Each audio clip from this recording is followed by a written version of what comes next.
Namaste to one and all. Welcome back to another session of science. Today we are going to learn a new lesson from our 8th class science, that is electric current and its chemical effects. Here in this lesson mainly we are going to learn what are the different chemical effects from electric current, how to convert electric energy into chemical energy, and also how to convert chemical energy into electrical energy. And even we are going to learn a new topic here, that is electromagnetic induction. So let us start the lesson. Here, some pictures are given for you. Just try to identify which are good conductors of electricity and which are acting like insulators of electricity. In these four images, you can see one of them is conductor of electricity and remaining three are insulators. That is, the metallic wires are conductors, but wood, bakelite, plastic, all these are not conductors of electricity. They are insulators of electricity. Now, let us see the definition for good conductors of electricity. These are the materials which will allow the electricity to pass through them. And if you see the examples, we have here metals, along with that aqueous solutions of all acids, bases, and also salts. Then coming to the second type of substances, which are called as poor conductors of electricity. The definition for poor conductors of materials which do not allow electricity to pass through them. And examples for these poor conductors of electricity are plastic, both thermosetting and thermoplastics. Then wood we can write like that. We can continue writing the example for these poor conductors of electricity. Then here a small table is given. Just we have to identify which are good conductors and which are poor conductors. Based on one small activity here, we have to check whether the bulb glows or not. Here actually we have to construct one small electric circuit which is having a bulb also in that, and we should have two open ends of the wire, and that wire should be dipped into the beaker which is containing these solutions. Separately we have to take a beaker with the lime juice and beaker with tap water, beaker with distilled water, like that. So when we do this activity, we can see that bulb will glow so more brightly in lime juice, but it will not glow that much brightly in tap water, orange juice, tomato juice, and vinegar. Bulb will not glow at all in distilled water, vegetable oil, glycerin, and hair oil. Based on that, we can classify them as good conductors and poor conductors of electricity. Now here some water samples are given. Tap water, water from hand pumps, water from wells, and water from ponds, distilled water. These liquids, some of them are able to conduct electricity and some of them are unable to conduct electricity. Once we'll try to identify them.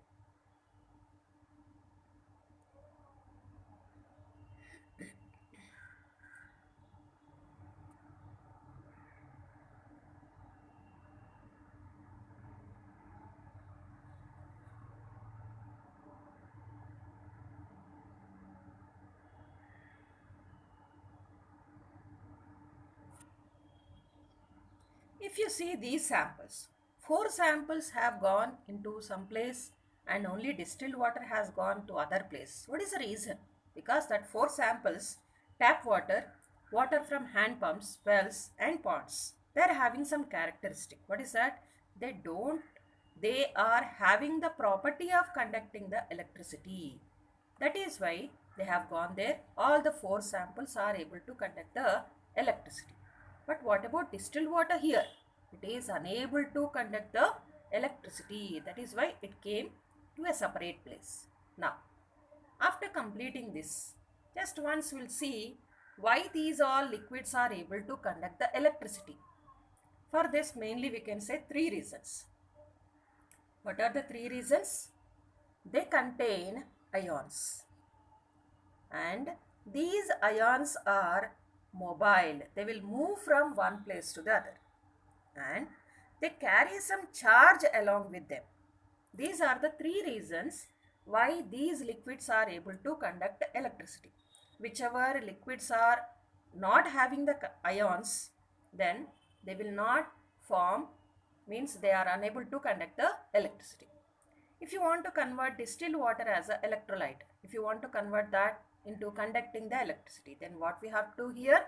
We have to add some substance to this distilled water so that it can form some ions, and these ions will become mobile. By that we can convert that distilled water also as a conductor of electricity.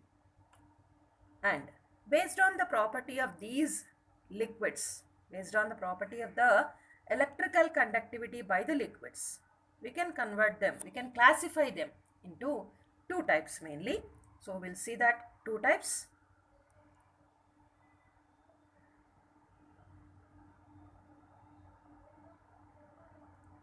So here the first type of the substances are called as electrolytes.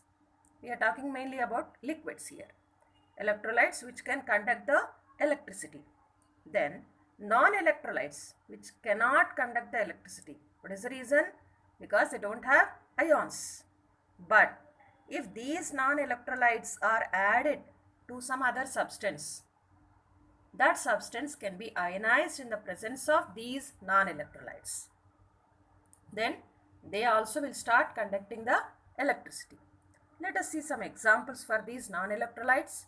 Carbon disulfide, carbon tetrachloride, even we can write our distilled water, along with that alcohol also.